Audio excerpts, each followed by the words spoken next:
Hello everyone, I am Kishan Prajapati. My university ID is 21523310. Welcome to this video demonstrating showcasing the accumulation of my efforts in building 5 diverse applications. Over the course of this video, I will be guiding you through each application, shedding light on the development stage and the challenge I face, my personal reflection on the process. Let's start with exploring the button interaction. I am delighted to share with you the development of fascinating Android application that revolves around button interaction. The primary objective of this application is to demonstrate how button placed in the different corners of the screen can trigger unique action when it is clicked.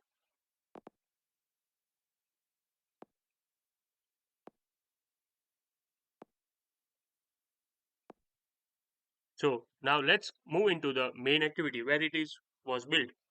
So while building the application, I thought I can create each button with the binding and call it once again all the time. But it could be done with the trial as well. It can help us to reduce the code redundancy. The trial method is a clever named function encapsulating the functionality of the button. It takes the button as an object and offset the value y as a parameter. The offset is used to adjust the vertical positioning of the toast message that pops up when the button is clicked. This method is used in 4 different buttons. So, by using the trial method, it helped me to reduce the code redundancy. So, as well as in the binding as well, I use binding. If I didn't use binding, like r.layout or r.id, it would increase the code length. So binding as well as trial, which are helped me to use the code more frequently with the less amount of lines. So you can see from here, I create a main trial, and whenever it is called or it is clicked, when a particular button, it will create a custom toss message.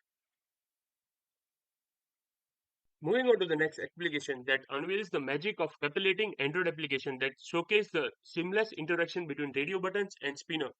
So in this application, we can see there are 3 countries: Spain, Italy, and France. Whenever the user click on a specific country like Spain, it will showcase the list of the cities as well as in Italy and France. So if the user clicked on Italy and choose Naples, it will when the user submit the button, it will showcase the selected country and the city. If the user want to change the destination, he or she can just click on the clear button to clear the unselect the radio button as well as set the default not selected. If the user by mistakenly click on the submit button, it will showcase please select the country from above and city from above. Let's dive into the code how I built this application. Firstly, I created strings for each country Spain, Italy, and France, as well as no country for as a getting a default statement. And each country has specific items for the cities. I created binding because it helped me to reduce the code redundancy. So I primarily give a set adapter to adapter 4 as a basic when application is open.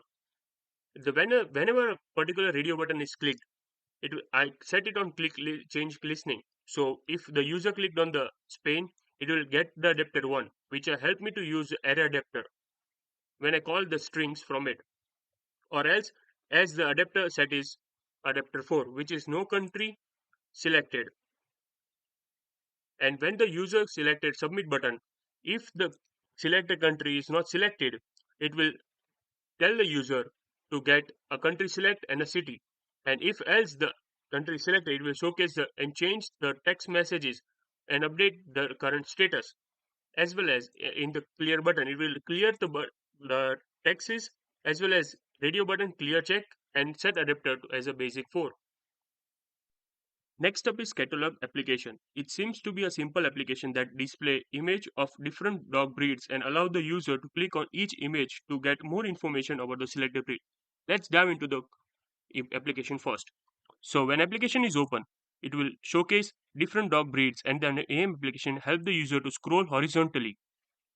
So whenever the user select a particular breed to get information, you can just simply click on the breed and get the information of it. If the user want to see the other breeds, he can just simply scroll down vertically and get the go back button. It will simply go back to the main menu. So now if the user want to go to different dogs like German Shepherd. It can show its information as well. So each image have a specific information. So you can just user just need to click on the image and get the information and just go back. So let's go into the application software. We have a new technique, like we can use image click. I use image click method for each dog breed images, passing the image ID, name, description, and string ID. I created a string in which the dog have the specific information. So I just call it. It finds the image ID with the specific ID to set on a click listening. So I specially created image ID and set on click listening. So it will pass the information of like image ID, string, dog name, dog description, and dog image as well. When the specific image is clicked, it creates an intent to call the activity 2. So my activity 2 is just the basic format of the next screen, head, and as well as the different information and the photo. So this was just a simple application which helped me to develop the vertical scroll bar and give information to the user. Now let's diving into the login screen application, specifically a small yet powerful application designed for secure user authentication. So as you can see, I have two fields entering username and password. If the user try to enter something in username, it will show the username must be at least 4 characters. As well as in the password, it will toss error message. Let's try a fake password first. So as you can see, it will invalid credentials and it will reduce the attempts. So I also have a clear button over here. Just clicking on the clear button will clear all the fields. Let's try again a fake password. So as you can see, I have left with 2 attempts. Let's try once again. It will reduce to 1 that you have reached the maximum attempts. Let's try a real password. Admin, admin. So as you can see, the valid credential I enter and it will redirect you to your new page, activity 2, saying welcome admin, you are successful login. If the user need to go out, he can just click on logout button. So he will be redirected to activity 1 where it was starting. So let's dive into the code. So as you can see, I have predefined the login attempts, minimum length of username and password, as well as I have predefined the password and email ID.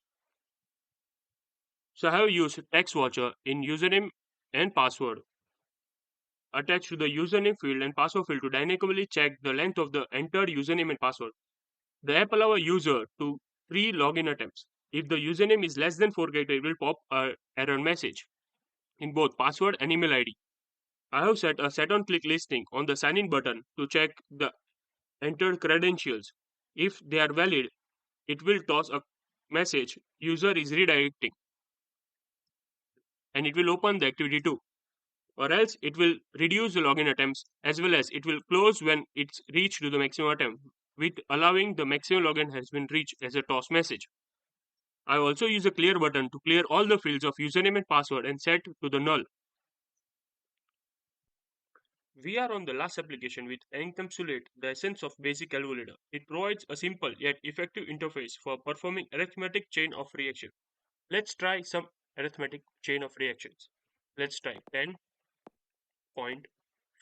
If I want to drag in one more dot, it won't allow me. Minus, it says one input taken, plus. So as you can see, it takes one more input and it will show the of two operations answer. 2 into 2 divided by 12. So you got your answer 2, right? So it's perfectly working. Let's dive into code how I built this application.